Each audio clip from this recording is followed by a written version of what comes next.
નમસ્કાર મિત્રો, વિડીયોમાં તમારું સ્વાગત છે। હાલમાં આખા ગુજરાતમાં રૂવાટા ઊભા થઈ જાય તેવી ઘટના સામે આવી છે। આખા સોશિયલ મીડિયા પર મંગીબેન રાંધવા હાલ સમાચારમાં આવી ગયા છે અને સૌ લોકો હેરાન થઈ ગયા છે આ વાંચીને। હાલમાં તમારે મિત્રો આના વિશે શું કહેવું છે તે કોમેન્ટ કરીને જણાવો। હાલ તેમના પરિવારજનો અને ગામવાસીઓ દ્વારા એક અંતિમ ક્રિયા કાઢવામાં આવી હતી।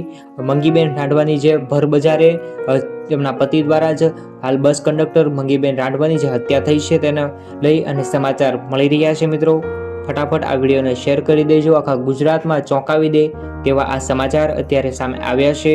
સમગ્ર ઘટના વિશે તમારે શું કહેવું છે કોમેન્ટ કરજો। તેમના પતિ દ્વારા જ મિત્રો આવી જે દુઃખદ ઘટના સામે આવી છે। તેમના પતિએ ભર બપોરે મંગીબેન રાંધવા જે છે તે હાલ બસ કંડક્ટર હતા અને બસમાં જ એમ કહેવાય કે ફટાફટ દોડીને તે આવી ગયો। બસ ઊભી રહી, તરત જ તે અંદર ચડી ગયો હતો અને હાલ ઉપરા છપરી ચાકુ ઝીકી દીધી હતી। મિત્રો હાલ દુઃખદ આપણા ગુજરાતમાંથી જે સમાચાર સામે આવ્યા છે, આ સમગ્ર ગુજરાતમાં આ સમાચાર ફેલાઈ રહ્યા છે। મિત્રો